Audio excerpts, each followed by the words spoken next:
Ini ada verifikasi dan validasi dulu. Ya.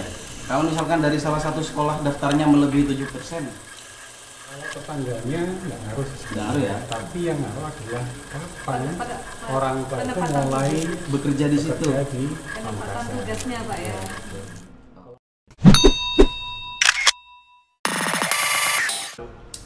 Ya, aduh, ini sudah mulai akan ada kegiatan yang lebih membutuhkan Effort yang luar biasa.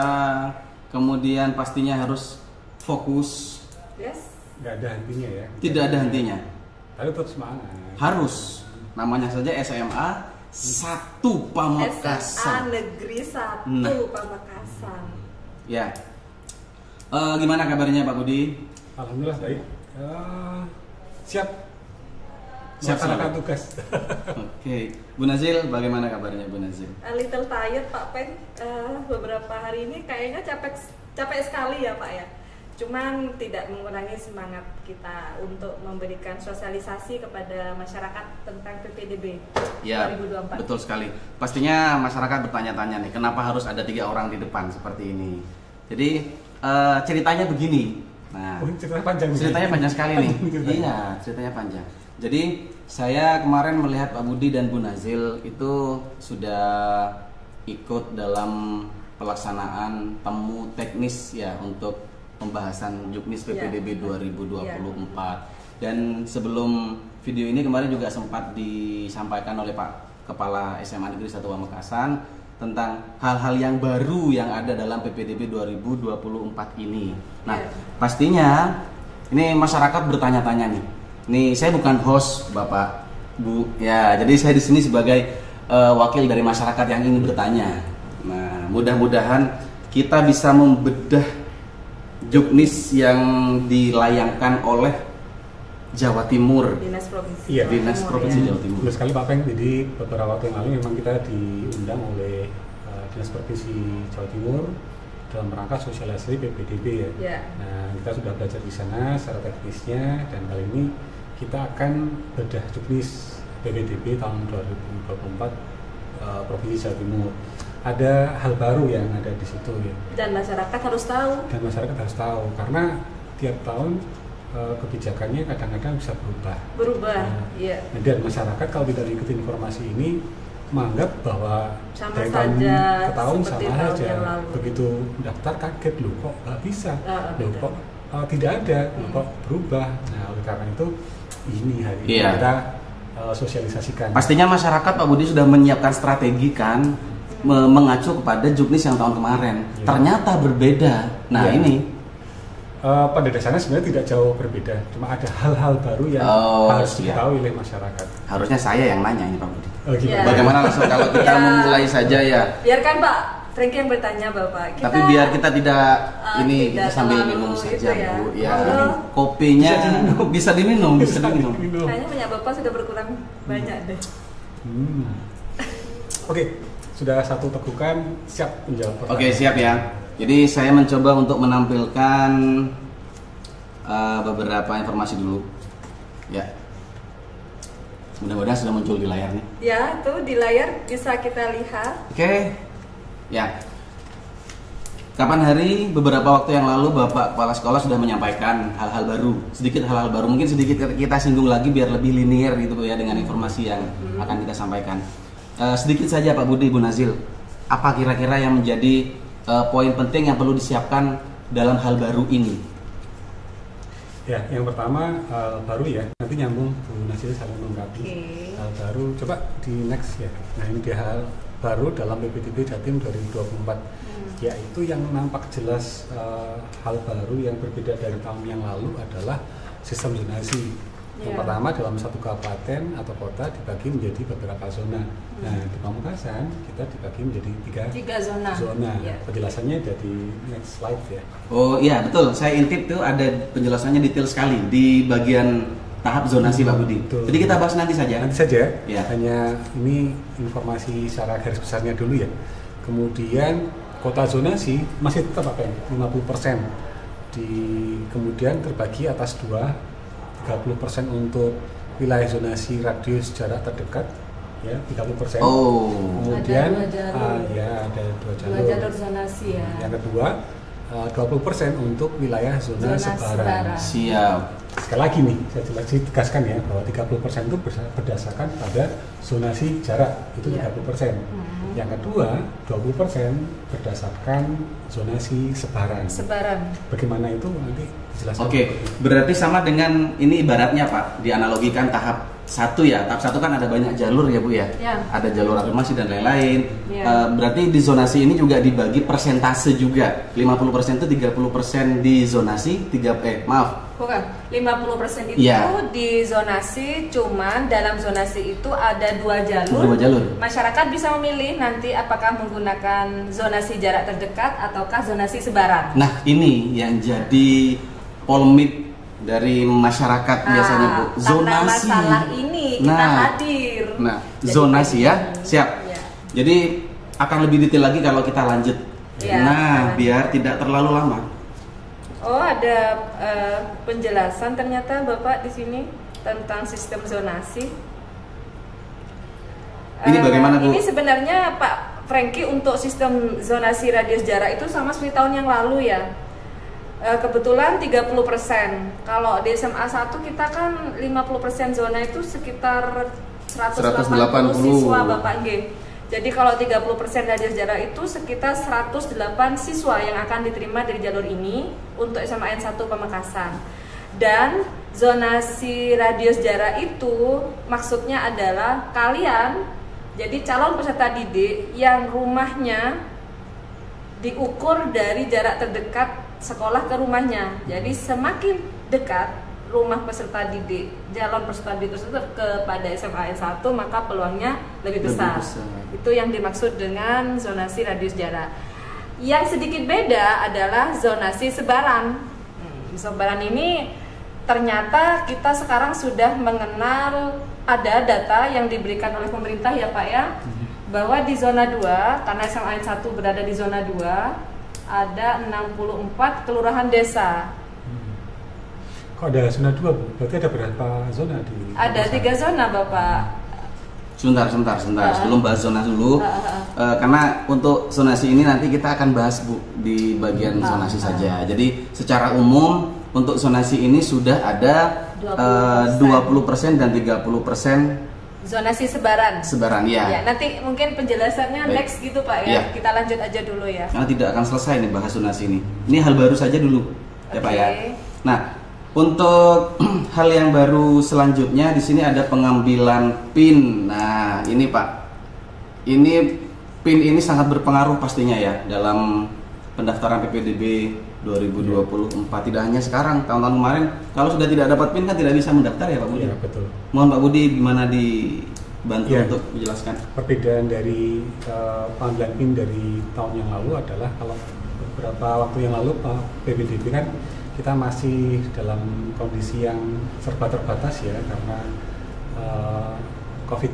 Nah, tahun ini kita sudah normal kembali sehingga untuk pengambilan PIN peserta didik baru datang langsung ke sekolah. Jadi mereka harus datang ke sekolah yang dituju. Sebenarnya kalau secara teknis akan muncul ya ketika masuk ke laman PPDB itu akan muncul sekolah mana yang terdekat. Nah, tapi pada dasarnya kita boleh untuk ambil PIN di sekolah mana saja yang diinginkan oleh calon siswa baru. Nah, dengan membawa syarat dan beberapa syarat. Nah, untuk yang tahun ini perbedaannya adalah syarat-syarat itu harus lengkap.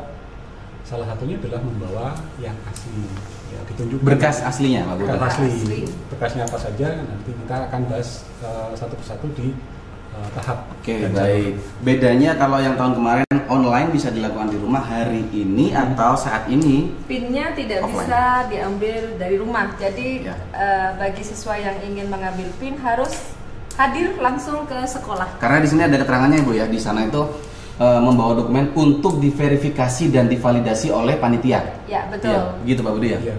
Nanti apa saja dokumen yang wajib dibawa kita jelaskan selanjutnya. Ya. Kalau maksa ngambil dari rumah gimana ini? Tidak bisa. Tidak bisa ya. Siapa yang mau memvalidasi Bu ya? Ya, karena yang berhak memverifikasi dan validasi itu operator sekolah. Siap. Ya.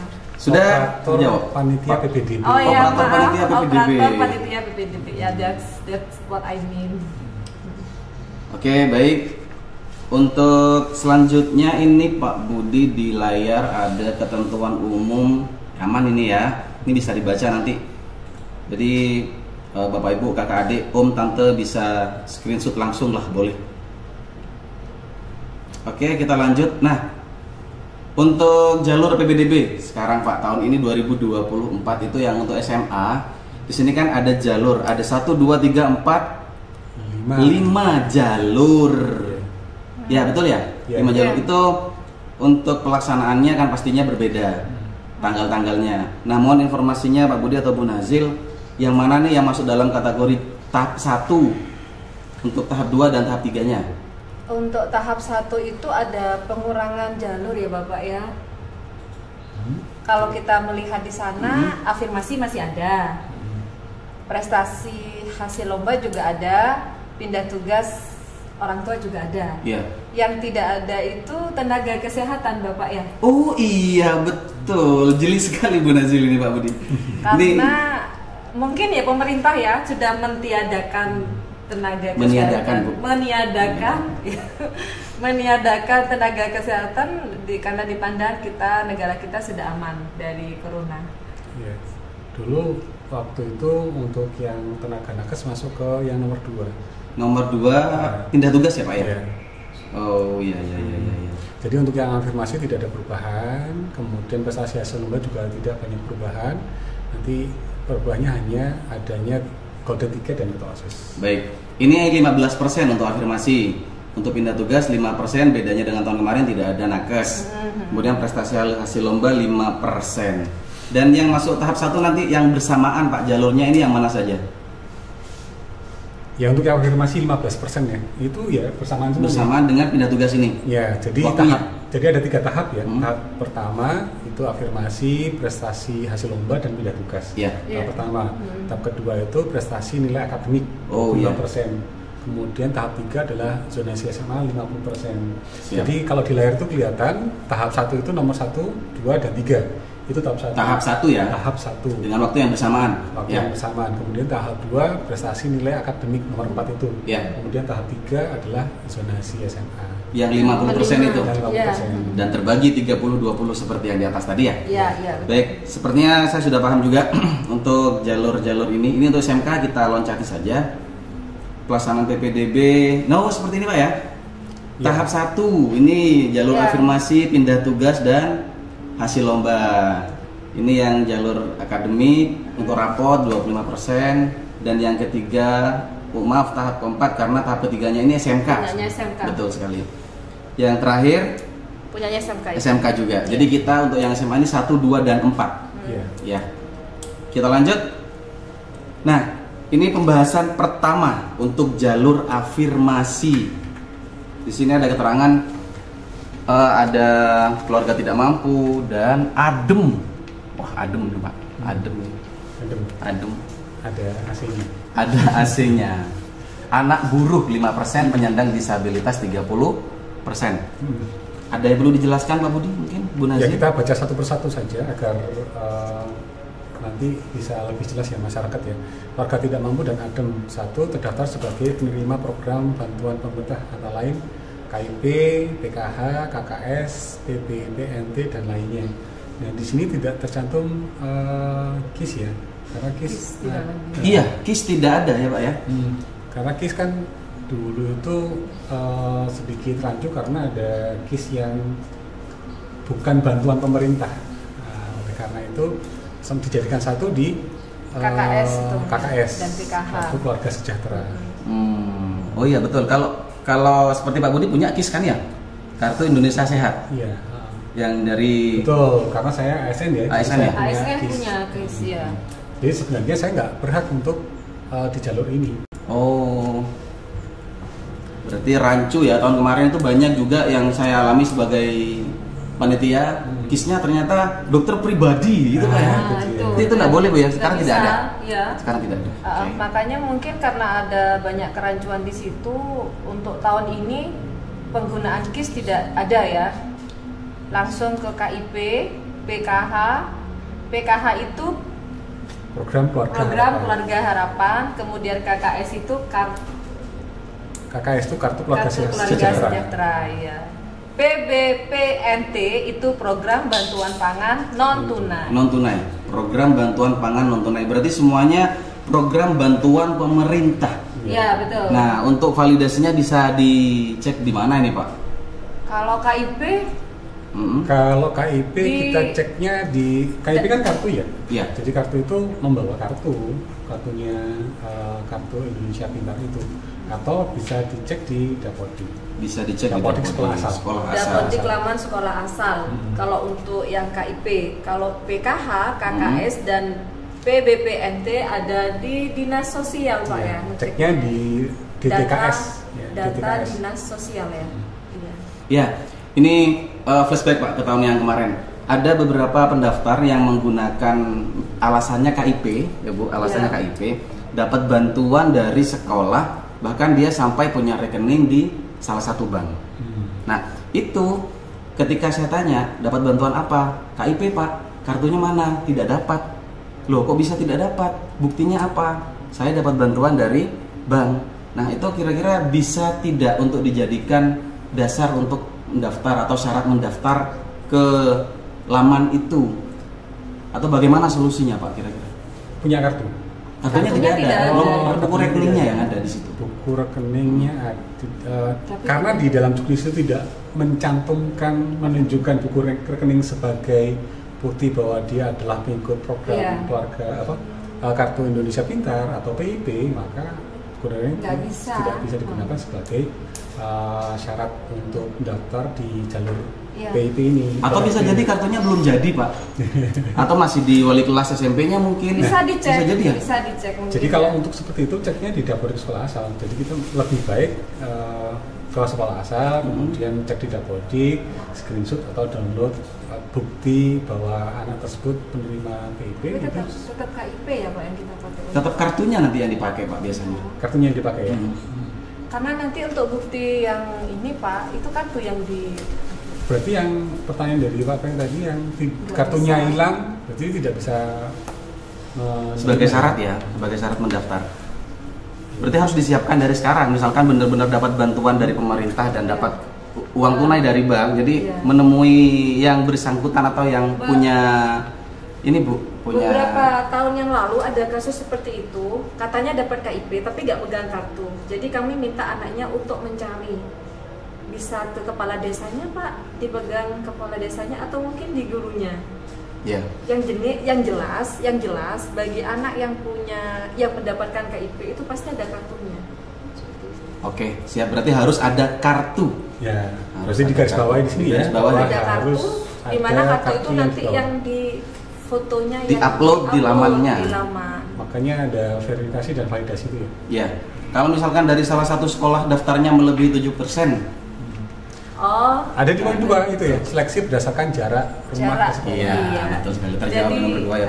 Jadi Bapak Ibu wali murid, seandainya bukan kasus ya, data di tahun-tahun yang lalu ya, di SMA N1 itu malah untuk yang mendaftar dari jalur afirmasi ini malah melebihi kuota ya Bapak ya.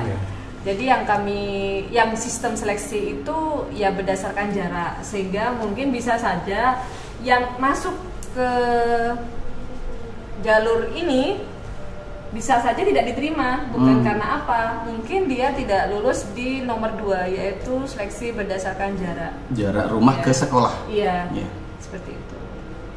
Ke sekolah ini maksudnya ke SMA 1 ya Bu? Iya. Bukan ke sekolah asal ya Bu ya? Bukan lah.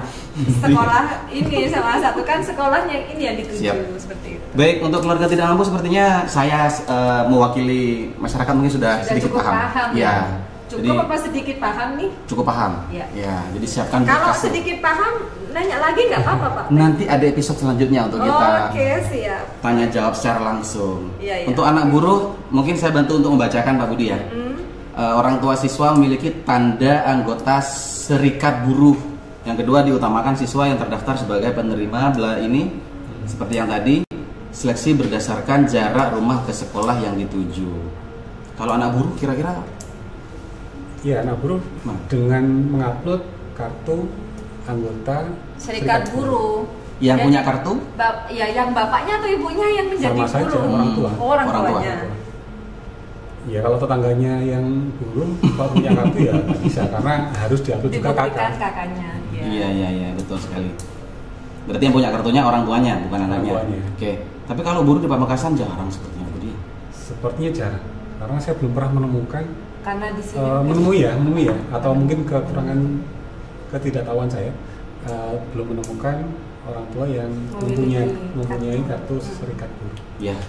Oke, lanjut saja dulu. Siapa tahu kalau tahun ini ada ya upload saja. Iya, upload saja. Yang ketiga, penyandang disabilitas ini 3%, lebih sedikit dari anak buruh dan keluarga tidak mampu. Oke, ini surat keterangan psikolog, psikiater, dokter dan lain-lain.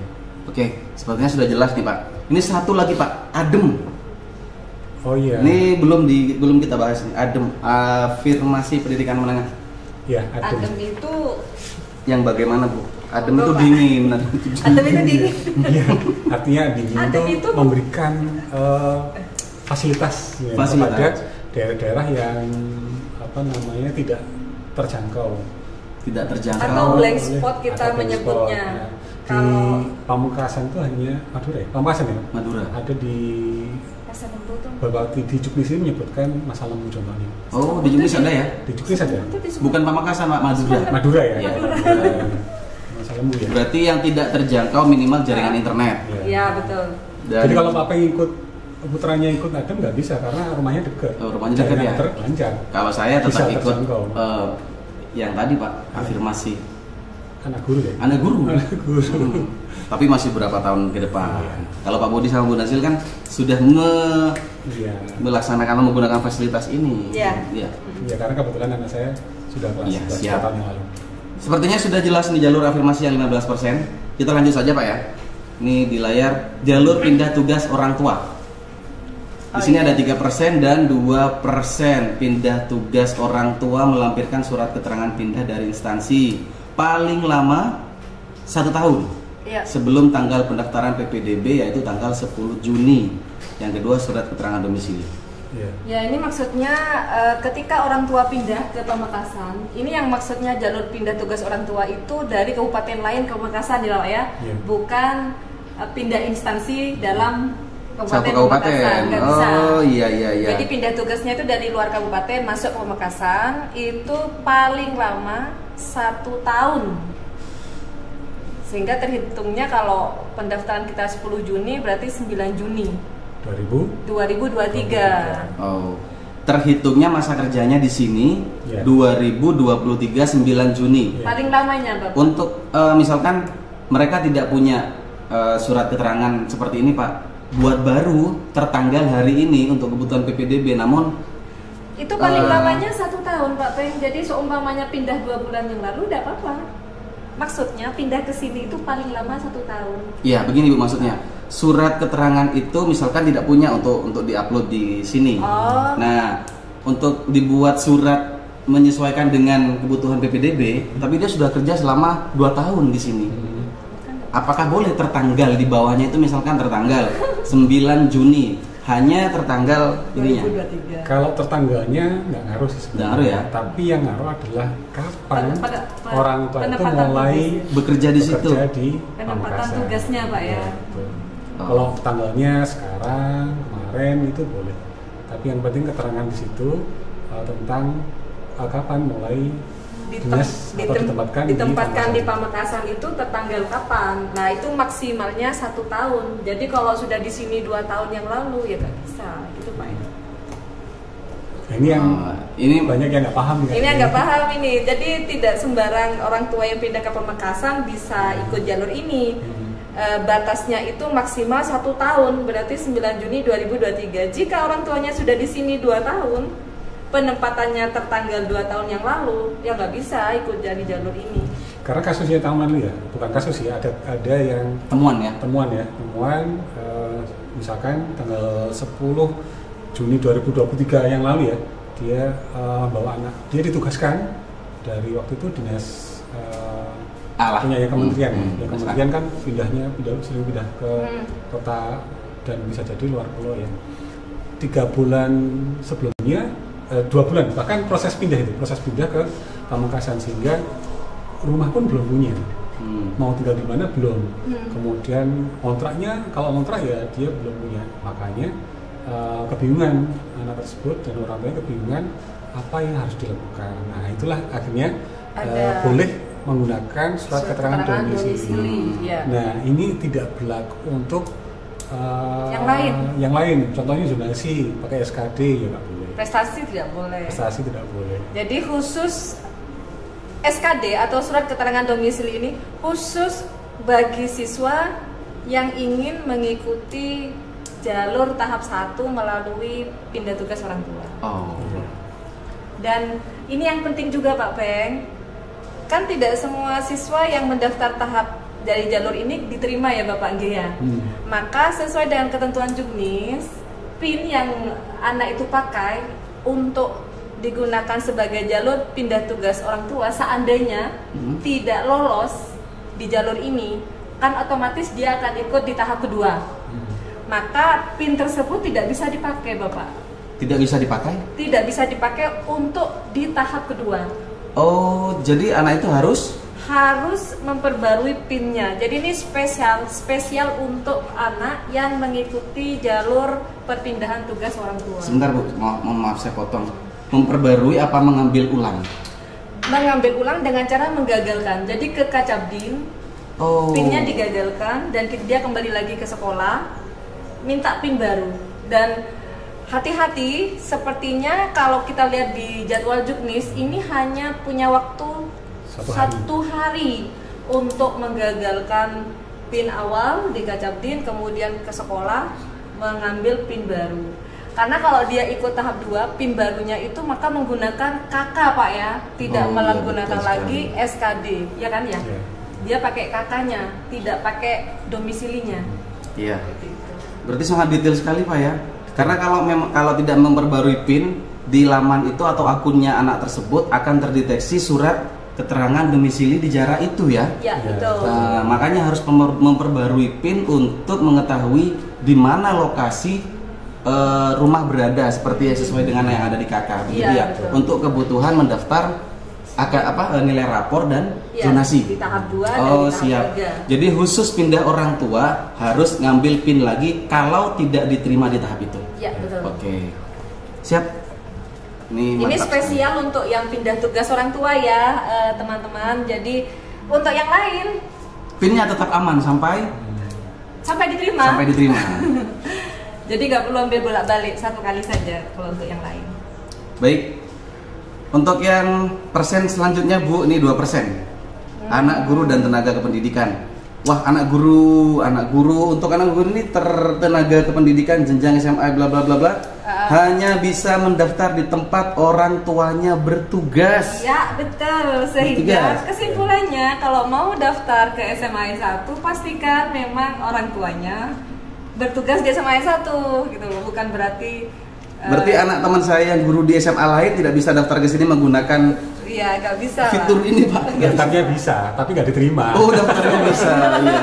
Karena nanti melampirkan surat Eman kalau sama-sama guru kan mending daftar di sekolah tempat orang tuanya dinas di situ. Iya. Dan ini mungkin ada beberapa yang masih misunderstanding ini Pak, yang banyak sekali wali murid yang tidak kurang paham tentang ini.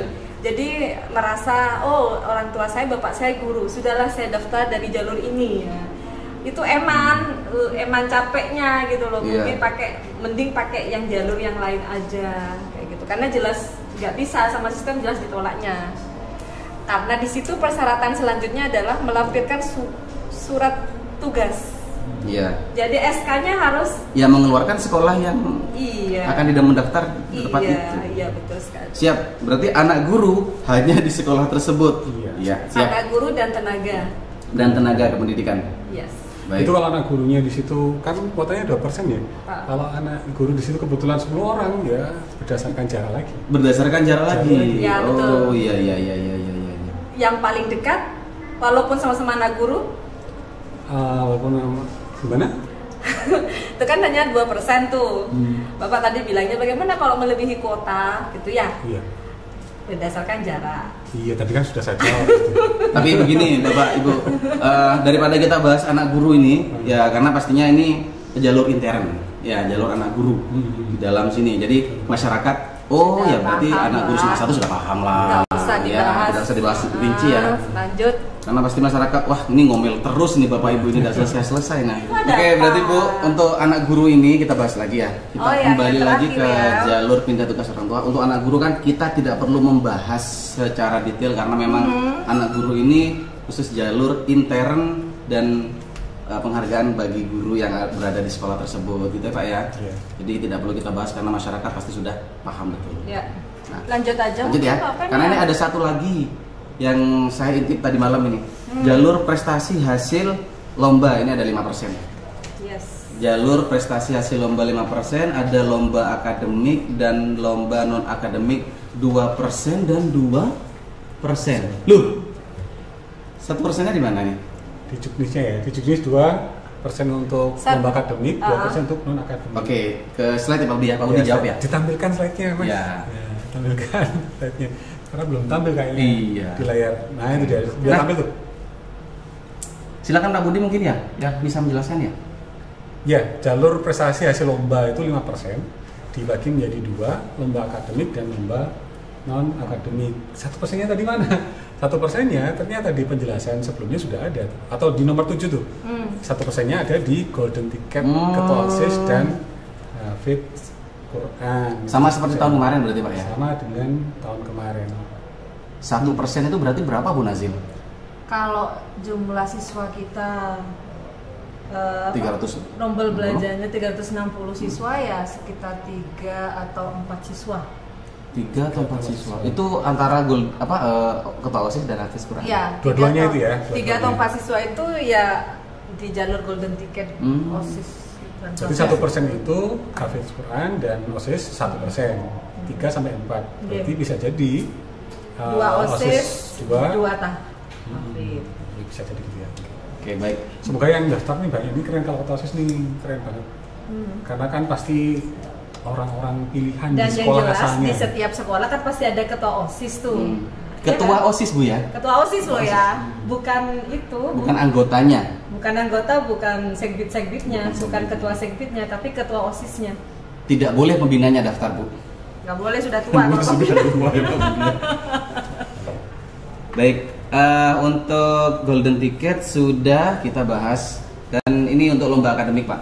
Ini pastinya kalau di Pamekasan lomba-lomba yang diikuti adik-adik kelas SMP, kelas SMP itu pasti banyak lomba-lomba yang mereka ikuti pastinya, apalagi online dan sebagainya.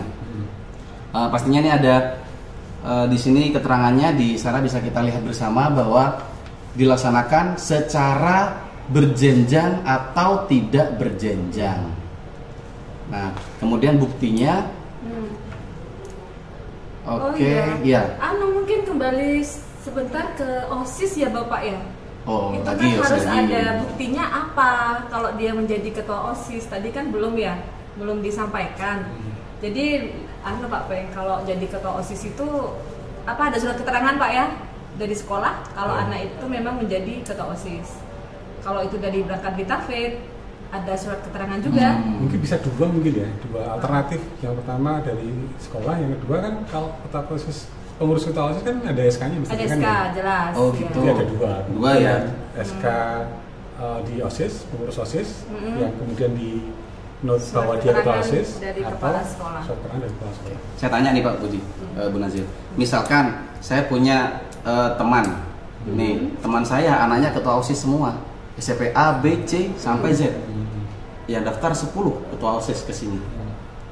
Kira-kira sistem seleksinya bagaimana? Kan pasti punya rentang prestasi yang sama di OSIS sebagai ketua OSIS, ini bagaimana Pak? Nah, gimana Bu? Gimana Bu? Oh iya, pembina OSIS kan di SMA 1 ya. Karena ini OSIS itu dari prestasi, maka yang kita cari setelah apa itu? Ketua OSISnya? Setelah memang benar ketua OSIS, dari SK keterangan kepala sekolah itu ya prestasinya. Prestasi itu kan bisa dari nilai raport Bapak. Oh, berarti dari nilai rapot ya? Iya. Jadi kalau nilai rapotnya tinggi, punya kecenderungan untuk diterima lebih besar.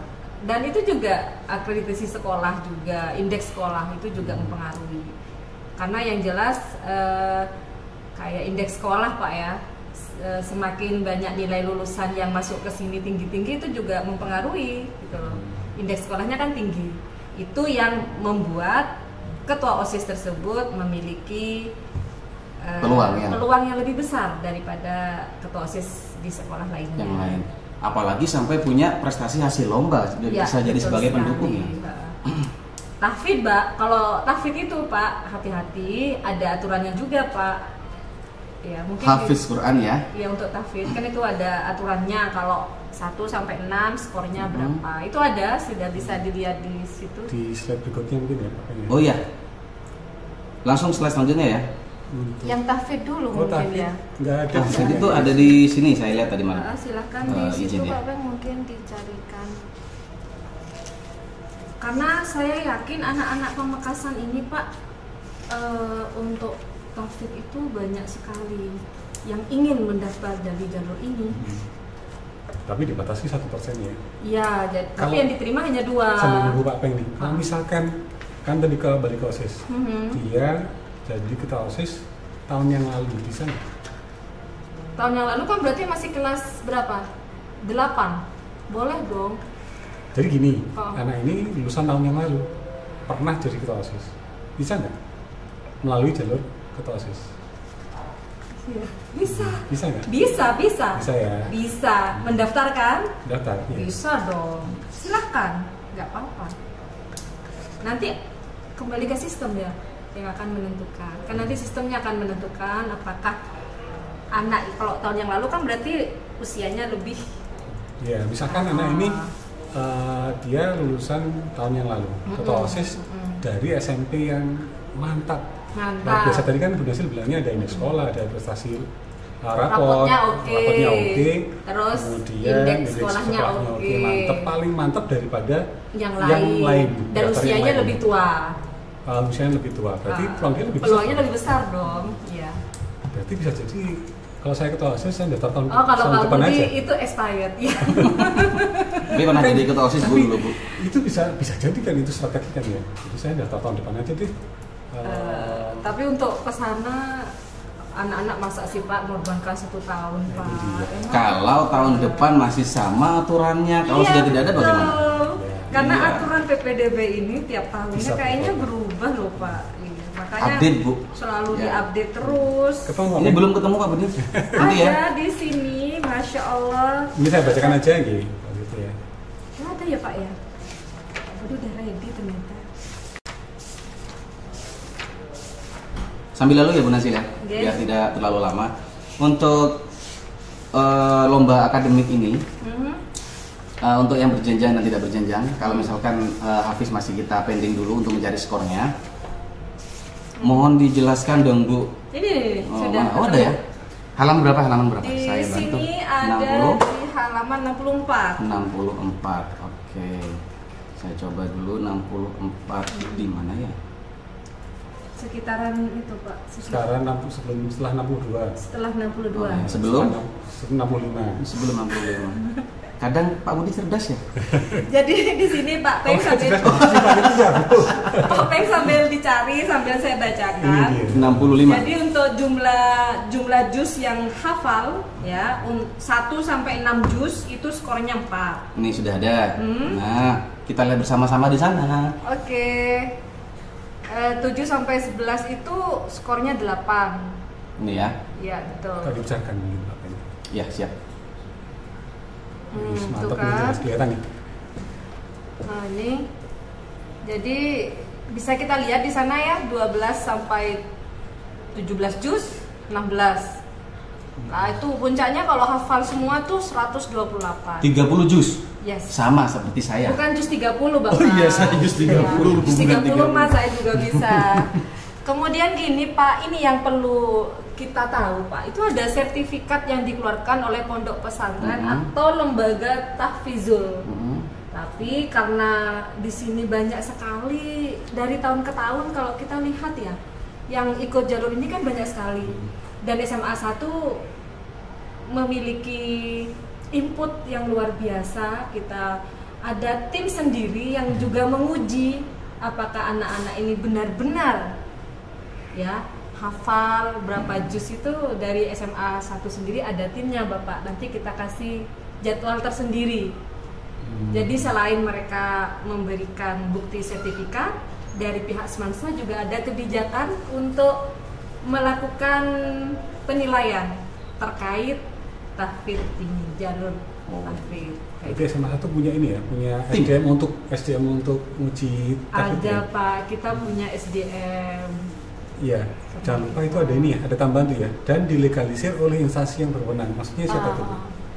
Yang berwenang itu ya berarti bisa jadi di pondok pesantrennya itu Pak, yang mengeluarkan sertifikat itu. Atau bukan dari Departemen Agama? Kalau dari lebih valid mungkin Pak? Ya, tapi tidak berkenan Pak. Oh, tidak berkenan ya? Tidak berkenan. Jadi kemarin itu kan sempat ada kayak gitu, saya minta coba ke Departemen Agama, nggak berkenan, sehingga dikembalikan ke pondoknya. Jadi legalisir dari pondok pesantren atau lembaga tahfidzul Quran masing-masing ya. Karena Depak juga khawatir mungkin Bu, ini surat beneran karena merekanya tidak menguji secara langsung. Iya. Kalau di SMA 1 kan seperti yang Bu sampaikan tadi, kita diuji tuh, tidak hanya percaya sama sertifikat saja. Jadi aplikasinya bagaimana, hafal apa tidak? Ya, jadi ada penguji khusus dari SMA 1. Keren SMA 1.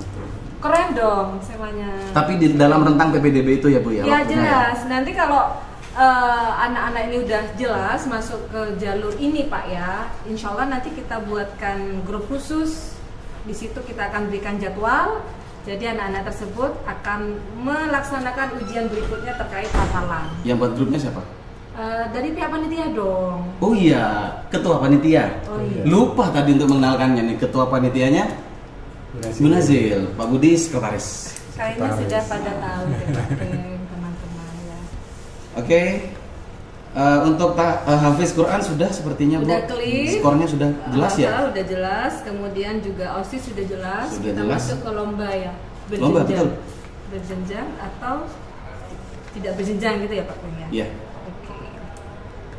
Sebentar lagi mana tadi? Oke, ada di depan. Iya. Oke, sambil kita lihat berjenjang dan tidak berjenjang. Kalau mungkin berjenjang bisa Bu Nazil yang menjelaskan, atau non berjenjangnya Pak Budi nanti. Saya minta kalau perlombaan berjenjang itu sudah jelas yang biasanya dilakukan oleh pemerintah Pak. Kalau akademik itu kayak USN, ya. OLSN atau opsi ya, Olimpiade Penelitian Siswa seperti itu. Opsi termasuk berjenjang? Berjenjang Bapak, dan itu masuk yang lomba akademik. Dan kalau non akademik itu bisa dari FLS2N atau bisa U2SN dan sebagainya. Oh iya, yang dilaksanakan oleh Kementerian Pendidikan. Iya. Oh, berarti yang di Puspresnas itu bisa dijadikan acuan ya Pak ya? Bisa. Untuk lomba berjenjangnya. Iya. Ini mungkin siswa atau peserta didik baru itu calon ya? Calon. Bingung, mereka nggak tahu. Sebenarnya Puspresnas itu bisa diakses oleh anak-anak SMP. Jadi meskipun itu diikuti anak-anak SMA, tapi bisa diikuti anak-anak SMP, sehingga bisa mempunyai hak yang sama untuk menjadi dasar dalam penerimaan siswa baru. Berjenjang ya. Jadi bisa dari tingkat kabupaten dulu, ya Bu ya. Kemudian setelah kabupaten, masuk ke provinsi lulus ke nasional, baru internasional. Itu berjenjang. Berjenjang dan skornya kalau lihat skor di situ Pak ya. Ini di laman selanjutnya ada. Berjenjang itu lebih tinggi daripada yang tidak berjenjang. Contoh yang tidak berjenjang apa ya Pak Budi ya? Contoh yang tidak berjenjang misalkan diselenggarakan oleh contohnya nih SMA 1 atau Dinas Pendidikan Provinsi Jawa Timur Wilayah Pamekasan mengadakan lomba cerdas cermat misalkan ya. Dan antar sekolah dan selesai di situ kan ya, tidak ada perlombaan setelah itu, maka dikategorikan ke tidak berjenjang. Atau SMA 1 mengadakan lomba kayak Pitagoras itu dikategorikan tidak berjenjang Pak ya. Atau universitas? Ya betul, atau universitas atau dinas dari kementerian yang lain, dinas sosial atau apa gitu itu ya. termasuk yang tidak berjenjang. Iya. Dan nanti bisa dilihat di situ ya, kategori-kategorinya. Tapi kita kadang ada yang golden, apa tuh Pak ya? Golden Juara golden, enggak Nah, golden, tahun kemarin banyak loh, Pak Budi. silver gitu. Medali. Mungkin itu gimana maksudnya Pak? Ya kalau tentang medali kan biasanya ada 3. Ada skornya nggak itu Pak? Ada perak, ada Golden. perunggu, perak dan golden ya. Untuk seperti ini masyarakat atau peserta didik baru itu kudu paham bener ya. Makanya kalau pengen tahu ini ikut berjenjang, tidak berjenjang, diakui atau tidak diakui, ya bisa ke sekolah yang bersangkutan biar kita bisa lihat ya dan jelaskan di situ. Kalau pada masa COVID dulu ya banyak sekali yang lomba-lomba online ya. Bahkan waktu kita lihat itu untuk yang golden saja, golden medali emas itu ada 10 kadang-kadang, ada yang 20 kadang-kadang. Masuk golden. Oh betul Pak Budi, saya pernah itu Pak Budi. Saya cerita sedikit ya, saya mau tahu Pak Budi ya. Saya kebetulan tahun kemarin jadi operator untuk menerima siswa yang daftar. Nah ada 3 anak yang mendaftar ke meja saya, di situ menunjukkan sertifikat yang sama.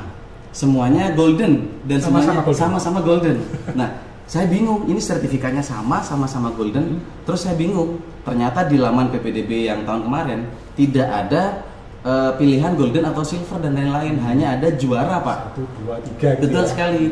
Jadi saya bingung, ini mau memasukkan datanya di mana? Makanya ketika itu saya tanya ke Pak Budi, ingat nggak Pak Budi? Iya. Terus kalau ada kasus yang sama itu Pak, gimana? Apakah tetap kita kasus yang sama? Maksudnya ya sama. Untuk tahun ini ada siswa yang mendaftar prestasi tapi sertifikatnya piagamnya golden, silver. Jadi kira-kira sebenarnya kalau golden itu biasanya disertakan dengan peringkat sebenarnya loh ya. Jadi golden ya ada 20 penerima medali emas. Nah itu kita mintakan daftarnya ada nggak? Kalau daftar bisa menunjukkan daftar, baru bisa kelihatan dia peringkat berapa. Kalau peringkatnya peringkat 15 ya berarti kan nggak masuk kategori kan ya? Karena yang boleh di sini juara 1, 2, 3 ya Pak? 1, 2, 3. Kemudian muncul lagi pertanyaan berikutnya, siapa penyelenggara dari lomba tersebut? Kalau yang menyelenggarakan lombanya itu bukan dari lembaga pemerintahan, bukan dari dinas pendidikan dan lain sebagainya ya, khawatirnya by system dia tidak diakui. Jadi untuk bawa misalkan ya ada calon peserta didik baru sertifikatnya banyak, ya sertifikatnya banyak, yang diupload di mana? Ini penting banget, ini harus diketahui oleh masyarakat mana yang diupload duluan, yang diprioritaskan. Berarti yang diprioritaskan yang memang berlaku dan nilainya tinggi kan itu ya? Kan memang berlaku nilainya tinggi tapi gak diupload. Oh iya betul. Bagi yang tahu, yang tidak tahu dia lebih cenderung ke yang golden tadi padahal itu tidak ada skornya, tidak ada skornya. Iya betul sekali. Dan sekedar informasi juga di sini sampai 15 kejuaraan ya Pak yang bisa dimasukkan nanti di lamannya. 15 Bu? 15. Oh iya. Ada tadi banyak ya Pak Budi ya? Banyak. 15 ya. Kalau tahun kemarin paling maksimal yang saya masukkan ada 5 Pak. Jumlah sertifikat yang bisa diunggah dalam sistem itu berdasarkan seleksi ya, bisa sampai 15 sertifikat atau piagam. Jadi hati-hati, ini perlu digarisbawahi juga sama siswa calon peserta didik ini, yang harus diunggah nomor paling atas itu ya dari jenjang yang paling tinggi ya Pak ya. Skornya ya. Bukan paling tinggi ikut di mananya gitu Pak ya. Skornya. Jadi pada saat mereka mau menggunakan jalur ini, dilihat dulu sertifikatnya ini kira-kira skornya berapa. Skor yang paling tinggi itu ditaruh di paling awal atas kayak gitu. Berarti untuk sertifikat ini hanya untuk saat dia duduk di bangku SMP. Oh ya, kalau SMP susah ya 15 ya. SMP dan ini bisa jadi Pak ya? Nggak sekolah, lomba atau ini. Lomba aja. Berarti SD nggak bisa Bu? Nggak bisa ya?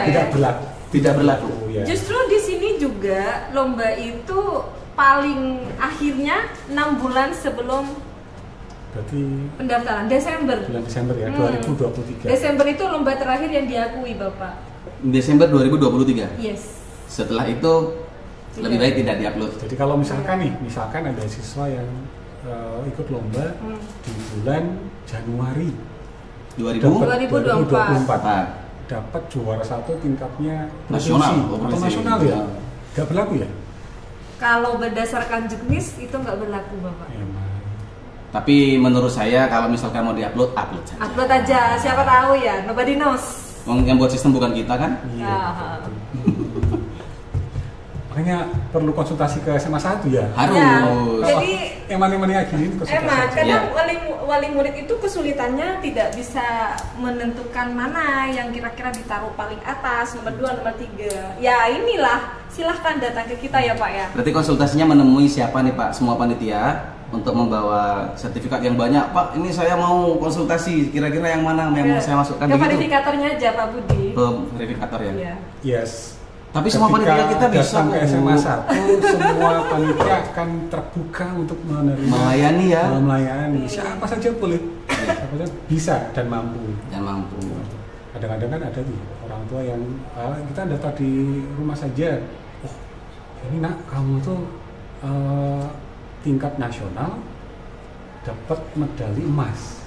Ya, tingkat nasional ini tertingginya menurut orang tua tersebut, yang lainnya dengan tingkat kabupaten kan. Tapi ternyata nggak diakui, itu yang diupload, yang kabupaten nggak diupload, padahal itu berjenjang atau tidak berjenjang yang diakui, yang menemankan.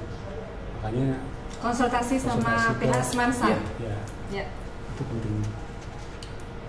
Dan jangan lupa dicek dulu sertifikatnya itu ada stempelnya apa tidak. Biasanya banyak loh Pak sertifikat yang tidak ada stempelnya itu. Yang lupa mungkin bisa jadi. Sesuai juknis juga Bapak, setiap sertifikat itu harus dilegalisir oleh kepala sekolah asal. Kepala sekolah asal. Itu kapan dikumpulkan Bu? Diupload. Oh iya diupload ya. Diuploadnya kan tetap yang asli. Yang diupload itu yang diupload bisa yang asli atau yang sertifikat. Oh kalau pengumuman kita ada pemberkasan ya? Pemberkasan setelah daftar ulang itu akan dibawa nantinya. Iya. Dan itu yang akan ditunjukkan, yang ini yang sudah diupload, yang dilegalisir ini aslinya. Iya. Karena kalau tidak ada aslinya kemarin sempat kita tolak Pak ya, itu bisa jadi tidak asli atau diragukan. Berarti sertifikatnya pembuatnya PDF, Adobe Photoshop misalkan gitu ya. Biasanya foto Pak. Biasanya foto. Kalau tahun yang lalu foto sih, itu bukan PDF. Iya. Ya. Sudah? Ya. Pengambilan PIN. Iya, nanti untuk yang pengambilan PIN nanti sebentar lagi Pak. Terakhir aja Pak. Aja. Setelah tahap 3. Ini kita bahas jalurnya dulu. Baru kita ambil PIN nanti ya. Kalau mau ambil PIN duluan, tapi jalurnya udah tahu gimana Pak Budi? Saya sudah make a note juga di sini. Sepertinya sudah belajar nih, Bu Nazil dari Jawa Timur, banyak catatannya ini Bu. Sampai Pak Budi juga ilmunya sama. Sampai bisa baca saya ini. Oh iya gitu ya. Sepertinya untuk jalur prestasi hasil lomba, apa masih ada yang mau ditambahkan lagi Pak Budi atau Bu Nazil? Ini harus diambil serahkan ke sekolah ya, sudah. Semuanya sudah jelas dilakukan oleh kepala sekolah. Siap. Sudah ya. Ada satu lagi nih ya. Apa Pak? Yang beregu tuh. Ada yang beregu ya? Oh iya. Beregu betul sekali. Jadi untuk yang beregu itu kan ya, misalkan satu tim itu sepak bola misalnya. Ya. Sepak bola kan 11 pemainnya yang main. Cadangan kan ada. Dan cadangan termasuk pemain. Bisa jadi dalam satu tim itu yang menerima sertifikat bisa lebih dari 11. Iya. Atau volley atau basket kan gitu, futsal atau penelitian tapi tim kan bisa jadi ya. Maka yang diambil maksimal adalah dua dari yang mendapatkan sertifikat. Non akademik gitu Pak ya, kan biasanya non akademik banyak yang bergrup ya Pak ya. Betul. Kalau yang daftar lebih dari 2, nah dari tim itu lebih dari 2 gimana Bu? Biarkan sistem yang menentukan. Oh iya, itu berdasarkan jarak kalau itu. Menurut saya berdasarkan jarak sih. Oh, biasanya gitu ya? Iya, berdasarkan jarak. Jarak, iya dari kakaknya dilihat ya Pak ya. Berdasarkan jarak. Jadi ketika pengambilan PIN yang nanti kita bahas itu sudah menentukan titik koordinat alokasi tempat anak tersebut. Jadi kalau lebih dari 2, maka secara otomatis sistem akan memilih yang jaraknya lebih dekat ke sekolah. Atau mungkin yang nanti nguploadnya bisa sertifikat yang terbaik kan ada ya Pak ya, kategori misalkan pemain terbaik atau apa gitu ya. Bisa jadi ya. Bisa. Kalau yang seperti kemarin sekolah kita mengadakan kompetisi apa itu futsal. Antara SMP kan ada 5 pemain tuh, ada yang pemain terbaik dan lain-lain, itu mungkin bisa itu sebagai tambahan. Ya, jadi tidak perlu ngukur-ngukur lagi mungkin sistemnya ini. Iya, langsung dipilih aja itu. Karena gini, kalau sama Pak Peng, prestasinya sama, itu baru delasnya itu zona ya Pak. Kalau masih ada prestasi yang lebih, kalau ada prestasi yang lebih ya prestasi yang lebih yang diambil. Tapi kalau prestasinya sama, ininya sama, maka jaraknya. Iya. Jadi jarak itu dijadikan pertimbangan terakhir jika prestasinya sama semua. Dan untuk skornya ini lebih kecil ya daripada individu ya Pak, Bapak Ibu. Ya, kalau prestasi di tabel ini ada berjenjang, kalau juara 1 di sini 8, yang berjenjang individu di sini ada 16. Jadi perbedaannya di situ ya. Nanti bisa dilihat sendiri ya, mungkin ya. Betul. Atau nanti kita lampirkan di deskripsi ya, biar masyarakat juga bisa membaca secara detail ya.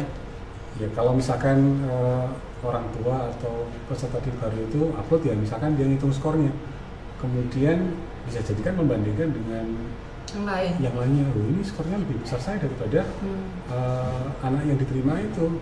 Nah, kalau seperti itu, sekali lagi bisa jadi perhitungan Bapak Ibu yang hitung itu tidak sesuai dengan yang basis sistem ada gitu ya.